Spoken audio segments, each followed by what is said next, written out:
Bueno, la última teoría de argumentación que vamos a trabajar es la de Neil McCormick, no por ser la última, es la menos importante. Desde mi perspectiva, es la teoría más importante en materia de argumentación jurídica. Hemos trabajado las teorías de los precursores, las teorías más importantes en materia de argumentación, que podemos utilizar no solamente en argumentación jurídica, sino dentro de cualquier campo. Comenzamos con la teoría de Fiebe, seguimos con la de Toulmin, seguimos Perelman y hoy llevamos a cabo la teoría de McCormick. Recuerden que dentro de las clases hemos tratado de tomar o hacer un énfasis o punto de referencia en el razonamiento y las fases del razonamiento. Planteamos una teoría desde el punto de vista psicológico en el que se analizan las diversas fases en las que se desarrolla el razonamiento. Y hablamos de una fase del razonamiento que parten de una fase que no es necesariamente consciente, sino que es inconsciente, en la que se identifica el problema. Luego, cómo se va organizando la información en siguientes fases hasta que se presenta la argumentación y se justifica la resolución del problema. Las teorías que planteamos tienen como relación o punto de referencia estas partes del razonamiento, de manera que Fiebe inicialmente lo utilizamos para demostrar o justificar cómo la primera y segunda parte del razonamiento, en la fase consciente inicial y la primera fase consciente, identificamos las premisas y luego en el segundo momento consciente procedemos a organizarlas y a darles una categoría de mayor a menor, identificando cuáles son las premisas más importantes. En eso nos da una gran utilidad la propuesta de Fiebe. Más adelante trabajamos a Toulmin tratando de mostrar una propuesta que es aplicable para todas las áreas del derecho, en la que más allá de la lógica, normalmente se plantea una lógica con mayor utilidad, que utiliza datos, pretensión, garantía y respaldo. Mostramos cómo la garantía y los respaldos vienen siendo las premisas normativas que se utilizan en el modelo lógico tradicional, pero explicamos cómo dentro de ellas se caracteriza o se genera la necesidad de ubicar la aceptabilidad, ya en garantías, ya en respaldo. Asociamos todo esto a los argumentos de autoridad. Habíamos hecho este trabajo previamente con la teoría de Robert Alexy cuando hablamos de la justificación interna. Hicimos mucho énfasis en la primera parte en lo que es un argumento, una argumentación para poder tener una estructura de cómo presentar las razones. Y lo que tratamos de trabajar entonces en las teorías es la manera en cómo ellas explican la forma de entregar las razones o lo que es lo mismo, los argumentos. Creo que Toulmin es un gran avance porque nos permite concatenar toda la justificación interna que vimos en Alexy y cada uno de los cánones de interpretación junto con las falacias. Y llegamos a presentar un modelo de gran utilidad, sobre todo que en la práctica nos ayuda a establecer cómo debemos justificar, cómo se presentan los argumentos, cómo se hace un ensayo. Por eso la teoría de Toulmin es muy importante. Pero Perelman da un paso adelante. Es una obra muy completa, es una obra muy extensa, pero en materia de argumentación creo que es de muy amplia utilidad, por no decir de toda utilidad, porque Perelman toma en consideración la aceptabilidad del auditorio y lo hace para decirnos, ojo que la retórica es muy importante. La retórica es muy importante porque tenemos que tener en cuenta que el propósito de la argumentación es lograr la adhesión. ¿Cómo así la adhesión? Sí, lograr que mi interlocutor, la persona a la que se dirigen mis argumentos, logre aceptarlos como válidos, logre adherirse a mi posición. Pero Perelman establece dos posibilidades, la posibilidad de persuadir o convencer, teniendo en cuenta el tipo de auditorio, dándonos a entender que no siempre nos dirigimos a auditorios legos, llenos de especialistas o personas que tienen unos conocimientos especializados. Muchas veces utilizamos auditorios que necesariamente tienen que trabajarse a partir del uso de sus sentimientos. No significa esto que no sean personas con uso de razón, significa que debemos identificar el auditorio para poder ser eficientes cuando dirigimos nuestra argumentación, para poder lograr la adhesión. Entonces Perelman nos establece algo muy importante que se concatena mucho con Toulmin y es cómo la garantía y los respaldos tienen la posibilidad de ser aceptados, cómo se logra la aceptabilidad de los mismos y cómo llevamos al auditorio de nuestros puntos de partida a nuestra pretensión, concatenándolo con Toulmin, que va a ser lo que queremos lograr. Entonces, luego de que trabajamos a Perelman y trabajamos cada uno de los argumentos y esquemas desarrollados, hablamos de la aceptabilidad y la necesidad de poder identificar escenarios ideales de diálogo, porque no se puede argumentar sin que exista esta posición. Se planteó un ejemplo muy interesante. Uno de sus compañeros planteó una situación común y corriente en la que un hijo le comenta a su padre que quiere salir a trotar. El papá, muy eufórico, en el momento inicial le dice que no es posible que pueda trotar porque no. En ese momento pudo identificarse que no hay una situación ideal de diálogo porque oprimaba la coerción de parte de quien sostenía la autoridad. Iba a decir simplemente que no porque yo soy la autoridad. Ante una situación como esa, el procedimiento de discusión no era válido. Se esperó a que hubiera un escenario ideal de diálogo y se procedió a llevar a cabo dentro del escenario ideal de diálogo la posibilidad de identificar puntos de consenso. Identificar puntos de consenso tiene mucha importancia, Perelman, porque los puntos de partida que presenta el otro interlocutor, que vienen siendo sus garantías o incluso sus pretensiones, tomando a Turing en cuenta, son los que tienen que identificarse al momento de llevar a cabo la posibilidad de traerse al interlocutor a su punto de referencia, planteando además o teniendo en cuenta además que el propósito de la discusión no es que alguien le gane a otro, no.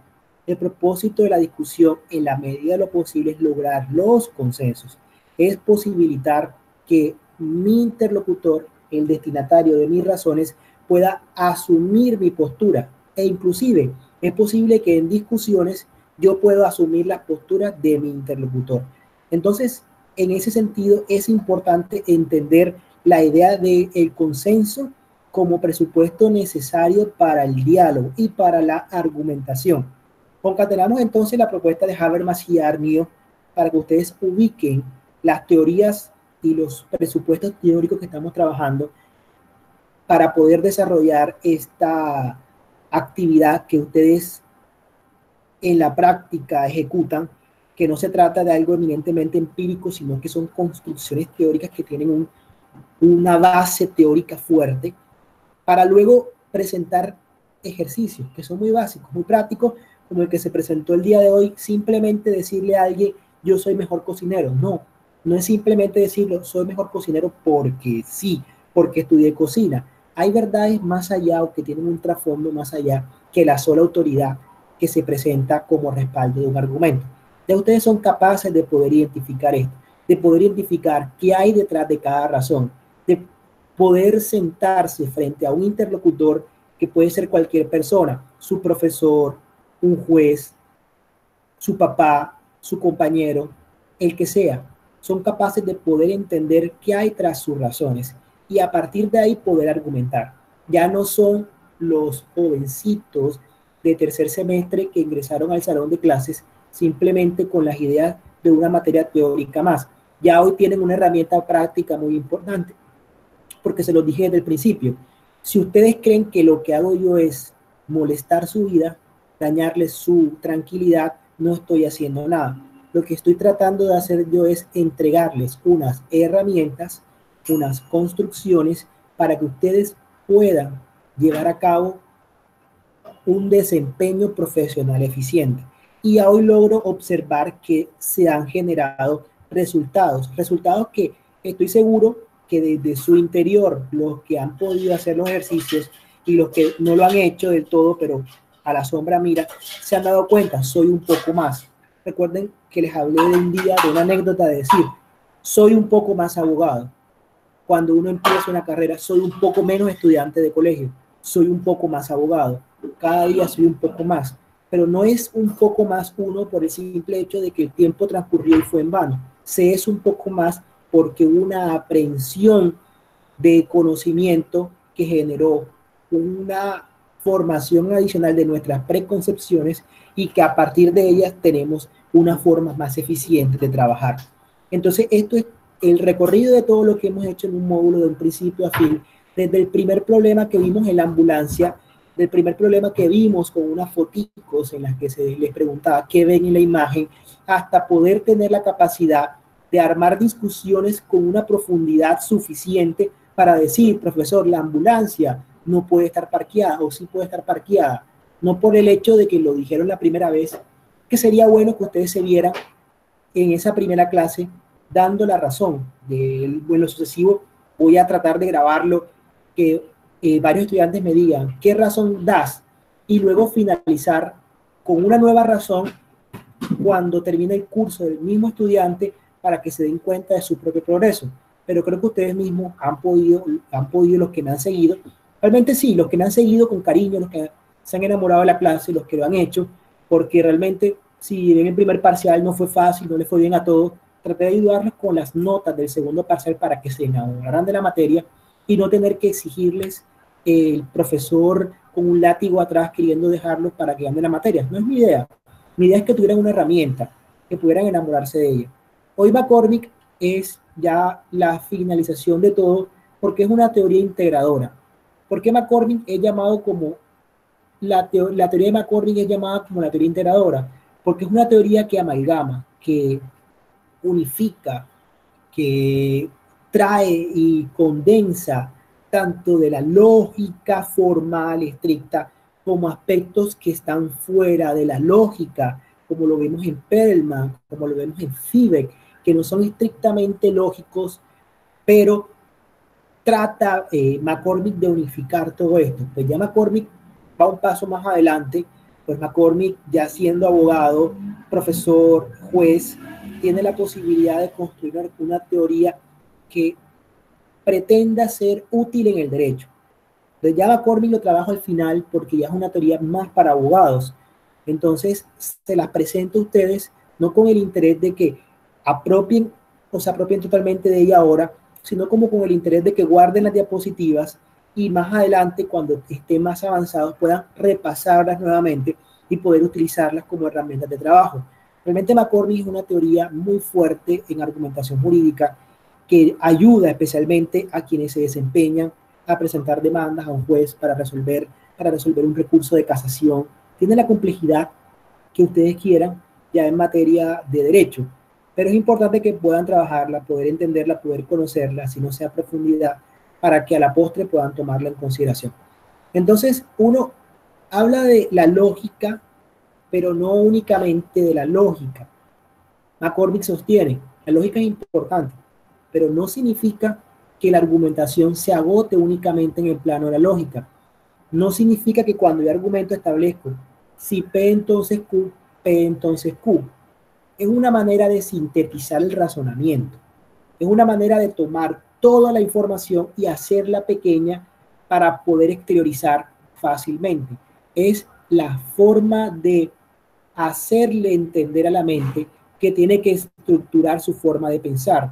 Y por eso hay que hacer los ejercicios nuevamente, rebobinar, reestructurar y comenzar a aprender a hablar nuevamente. Luego que aprendemos a hablar con la lógica, seguimos con el siguiente paso y es utilizarla como punto de referencia, pero sin quedarnos ahí. En ese punto es fuerte la teoría de McCormick, porque él trata de sostener, hey, la lógica no lo es todo, es importante, sí, pero no puede la argumentación quedarse únicamente en la lógica, porque la lógica no da cuenta de la cantidad de argumentos que se presentan en su interior. La lógica, por ejemplo, no permite entender cómo funciona esa retórica de Perelman que ustedes comenzaron a verificar o a ver anteriormente. Es importante tenerla en consideración, pero no llega hasta ahí. Entonces, trae esos elementos descriptivos como normativos de la lógica y los va utilizando todo. Y me plantea que la argumentación cumple una función esencialmente de justificación, entendida esta dentro del marco de la decisión judicial como dar razones que muestren que la decisión en cuestión asegura la justicia de acuerdo con el derecho. Ya McCormick comienza a entender unos problemas adicionales que no están establecidos únicamente o que no pueden resolverse con la aplicación únicamente de la lógica. Problemas como la necesidad de resolver con base en la justicia. Justicia que Fibe manifestaba que debía incorporarse en la tópica al responder la pregunta de qué es lo justo aquí y ahora. ¿Qué es lo justo aquí y ahora? Pues McCormick también plantea esa idea de la justicia, de qué es lo justo aquí y ahora, y toma parte de esa tópica, pero con el propósito de hablar de los problemas que Fibe establece como aporías, pero los sistematiza y los vuelve más útiles o más específicos al momento de desarrollarse. Yo personalmente, en mi propuesta de argumentación, que habla sobre la argumentación a partir de consecuencias, y una idea de prognosis social, que es el punto de llegada de mi tesis doctoral, en la que planteo la necesidad de jueces que tienen que hacer proyecciones sociales de sus decisiones y tener además una estructura lógica de la decisión. Dentro de esa propuesta me abarco o me arrimo mucho a McCormick. McCormick para mí es la propuesta más importante en materia de argumentación jurídica, y realmente mi propuesta trata de complementar o entrar a presentar algunos elementos dentro de la propuesta de McCormick. Entonces, ¿qué hace McCormick? Ya en la práctica, McCormick lo que hace es que establece que la argumentación se desarrolla en diversos niveles. No es una argumentación plana, sino que establece dos escalafones: primer nivel y segundo nivel. Entonces la argumentación va así, una argumentación por niveles. Y entonces, a cada nivel le coloco un nombre. Nivel número 1 de justificación interna, nivel número 2 de justificación externa. Miren, listo, Josabel, yo ahora subo al YouTube la clase y la revisas entonces por YouTube. Entonces, miren, la justificación interna está en el primer nivel y la justificación externa está en el segundo nivel. Y lo hace de esta manera para decir, esta es más importante, que es la externa. Pero no significa que yo pueda utilizar esta sin tener en cuenta esta. Las dos son necesarias. Deben llevar a cabo una unión, establecerse de manera conjunta para que pueda llevarse a cabo para poder argumentar. Justificación interna más justificación externa. La justificación interna es aquella que se basa en la lógica, argumentos deductivos. Si P, entonces Q, necesaria para argumentar. La justificación externa es aquella que está por fuera de la lógica y utiliza otro tipo de argumentos, que no son argumentos deductivos. Eso es dentro del escenario de argumentación. Dentro del escenario de la teoría del diálogo, el consenso y la razón, que es más o menos lo que hablamos después de que trabajamos a Perelman, McCormick se preocupa mucho por la argumentación razonable. Miren, hay discusiones en materia de argumentación que van encaminadas por una parte a sostener que la argumentación debe buscar respuestas correctas. Por ejemplo, quien sostiene que este personaje que nombraron como, no sé, gerente del tema en el Ministerio del Interior de víctimas, no puede serlo. ¿Por qué? Porque hay una moral superior, suficiente, que nos termina diciendo que no es posible y que todos tienen que aceptar esa verdad. Hay posiciones en la argumentación que llevan a cabo esa idea de decir, hay verdades omnímodas, hay verdades objetivas, hay verdades que no son objeto de discusión, hay puntos a los cuales se llega sí o sí y no puede discutirse eso. McCormick plantea de que, o la posición de McCormick es contraria a eso. Mi posición es contraria a eso. Y desde el primer día he tratado de decirles que en derecho no hay verdades absolutas, que todo lo que sea o que se entienda por verdad es relativo, y por lo tanto no puedo decirlo como mejor o peor, sino como razonable. Y es de aquí donde extraigo yo esa posición, una posición basada en la idea que no podemos sostener únicamente que hay una única respuesta correcta. Y que al haber una única respuesta correcta, por lo tanto, todo debe tramitarse o todo debe decidirse bajo ese canon, ese estándar. Toda esta materia he tratado de justificar esa idea. He tratado de justificar que no hay respuestas correctas.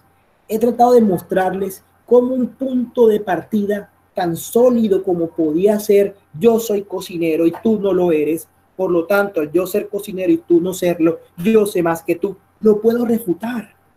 Como un punto de partida que se presume tan sólido como decir, yo soy tu papá y tú eres mi hijo, y como yo soy tu papá, tengo la autoridad de decirte no puedes salir, por lo tanto no puedes salir.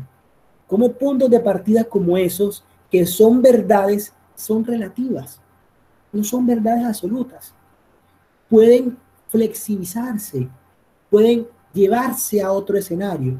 Y toda esta materia, desde el primer día que ha sido compendiada, ha tratado de justificar eso, pero es para llegar hasta acá. La argumentación razonable, en la que no existen verdades absolutas. Y es una de las propuestas más fuertes que plantea McCormick en su obra Retórica y Estado de Derecho, porque en la obra inicial, o la primera obra, la más famosa de él, la que retoma Tienza, más que todo se centra en plantear propuestas de argumentación, abona la materia, pero en Retórica y Estado del Derecho, lo que se llama Retórica y Estado del Derecho, Retórica y Estado del Derecho, es donde él se avanza o pone un pie adelante en torno a la única idea de hablar de argumentación. Yo me emociono mucho cuando hablo de McCormick realmente porque si me preguntan cuál es mi orientación argumentativa, es McCormick. Es lo que trabajo yo, no soy ni tan Atienza, ni tan Perelman, ni tan Tolman, ni McCormick es lo que más me modela a mí mi manera de pensar, es mi mayor fundamento teórico y por lo tanto lo trabajo más, o me gusta más como desarrollo su propuesta. ¿Qué pasa con lo razonable? Lo razonable acontece en el derecho por el fenómeno llamado textura abierta del lenguaje o textura abierta del derecho. La textura abierta del lenguaje es una condición que hablamos, que plantea Hart, en la que necesariamente puede interpretarse una disposición de diferentes tipos de maneras. Nosotros trabajamos la textura abierta del lenguaje para decir, podemos interpretar de diferentes tipos de maneras. Y a partir de la textura abierta comenzamos a trabajar la noción de disposición y norma para ejemplificar cómo la norma es el producto de la disposición y cómo a partir del producto se genera algo completamente diferente, muy a pesar que en algunas ocasiones es lo mismo. Y comenzamos a ver cómo las normas pueden ser diferentes y cómo cada norma, muy a pesar de ser diferente, no significa que sea mejor o peor, sino son razonables. Por lo tanto, en el derecho hay más de una respuesta correcta. Es lo que he tratado de plantear yo desde el primer día. Además de esto, lo razonable vuelve a convertirse entonces en un criterio evaluativo. Tu propuesta es razonable. Quiere decir que tu propuesta es buena. No es que sea mejor, es razonable. Estás teniendo unas razones interesantes. No las comparto, pero tienes una propuesta razonable. Estoy cambiando, me estoy quitando de encima un manto de egocentrismo que me imponía a mí decir, yo tengo la verdad. A uno en el que digo, soy razonable. Eres razonable. Eres razonable en la medida que estás haciendo un uso de razones y que las razones pueden categorizarse y que yo puedo entrar a discutir con una persona que hace uso de la razón, pero no con una persona que tiene una verdad absoluta. Aquí es donde está el gran presente de esta propuesta, el gran núcleo, el gran músculo que se muestra en ella. Ser razonable. Entonces, lo razonable depende o se define por las decisiones o elecciones que se toman. Nosotros elegimos de la fuente, porque la fuente nos puede decir que la norma es esta o es esta, y tomar una a la otra, o un camino del otro. Ese es el sentido, esa es la idea que él trata de plantear o proponer. ¿Por qué puede tomarse un camino o por qué puede tomarse el otro camino? Entonces, aquí lo que estamos hablando de una forma de orientarnos. Lo razonable nos dice dónde debemos seguir, por dónde podemos orientarnos. Por eso él habla de estándares, que lo razonable termina siendo un estándar orientativo. Por ejemplo, cuando nosotros llegamos a la casa y le ponemos llave a la puerta cuando es tarde, estoy siendo una persona razonable. ¿Qué debe hacer la última persona que lleve a la casa? Ponerle cerrojo a la puerta, porque si no, no es una persona razonable. Estoy estableciendo el razonable como una manera de fijar, una manera o fijar un estándar de comportamiento. ¿Cómo debemos actuar? ¿Cómo debemos comportarnos? Esa figura de lo razonable comienza entonces a ingresar dentro de nuestro lenguaje y a constituirse en la manera o el modo en el que debemos presentar nuestras razones, lo razonable. Ya Entrando en el fondo de la teoría de argumentación de McCormick, planteamos entonces que dentro de ella existen aspectos normativos como descriptivos. La argumentación se lleva a cabo en distintos niveles. Primer nivel de justificación interna, segundo nivel de justificación externa, que abarca tanto la lógica como fuera de ella, y que la decisión judicial es el producto de un razonamiento mucho más complejo que la subsunción. Y en general, la argumentación jurídica es un razonamiento mucho más complejo que la subsunción de un hecho en una norma. ¿Qué es subsumir? Si P entonces Q, P entonces Q. Subsumir es ingresar la P dentro de la hipótesis contemplada en la norma. Entonces, a partir de ahí, desarrolla la manera o plantea hasta qué punto la justificación interna es suficiente. Entonces McCormick trata de decir, la justificación interna será suficiente hasta qué punto. Hasta dónde podemos argumentar únicamente con justificación interna. Lo plantea en su primera obra, Teoría Legal, Legal Theory and Legal Studies, teoría legal y estudios de teoría del derecho, creo que traduce. En su primera obra, o en esa obra de argumentación, no sé, no conozco en el orden, él hablaba de que la lógica te permitía argumentar. Únicamente uno podía utilizar justificación interna para resolver todos los asuntos. Más adelante, en la retórica y Estado del Derecho, él señala que siempre que argumentamos tenemos que justificar de manera interna y de manera externa. Ojo con lo que les estoy planteando, porque si ustedes leen a McCormick, Atienza leyó o tradujo el primer McCormick, que es el de Legal Studies and Legal Theory, y no el de Retórica y Estado del Derecho. Y en esa primera obra de Legal Studies, ese McCormick consideraba que la lógica era suficiente para justificar, pero luego en la siguiente obra planteó y recogió esta idea y sostuvo que la lógica no es suficiente y que además de la lógica se requiere trabajar por fuera de ella para presentar unos argumentos fuertes, para poder llevar a cabo una argumentación ideal. Entonces, cuando él habla de argumentaciones o el primer nivel de argumentación o justificación interna de primer nivel, ojo, primer nivel de argumentación, justificación interna o justificación de primer nivel, habla de aquella manera de argumentar basado en la lógica. Utiliza esquemas argumentativos muy similares a los que trabaja Alexis en la teoría de argumentación jurídica que vimos nosotros cuando trabajamos justificación interna. Según el artículo 103 del Código Penal, el que matare a otro incurrirá en pena de prisión. Pedro mató a otro, por lo tanto, Pedro incurrió en pena de prisión. Esa es la justificación interna. Si nosotros planteamos la comparativa entre las teorías más importantes de argumentación jurídica, lo van a hacer la de McCormick y la de Alexis. La de Alexis es una teoría muy completa, muy importante, pero es muy compleja y no se trabaja por eso. Por eso que ustedes me decían, profesor, ¿qué es esto? ¿Cómo así que X, Y, Z, conector, y luego pasamos X a P y esto? Eso pasa con Alexis. No hay una competencia generalizada de la academia y de los abogados litigantes y de los jueces que quieran dedicarle tiempo a esto, por la poquísima razón que ellos intuitivamente siempre han resuelto los problemas y le han dado solución. Mal o bien, ahí va. Es lo que pueden pensar. Y tampoco va a marcar mucho la diferencia entre saber esto y no saberlo. Es como cuando uno es técnico o cuando uno se da cuenta que la llanta está espichada y uno supone que está espichada porque tiene un hueco y va a donde el llantero para que la cambie. No significa que sepa uno la razón por la que se espichó. No es necesario a veces saberlo. Eso es lo que muchas veces se cree de la judicatura cuando miran de reojo las teorías de la argumentación jurídica. Se llega a pensar que ellas no son lo suficientemente importantes, no son lo suficientemente necesarias para poder generar un aporte.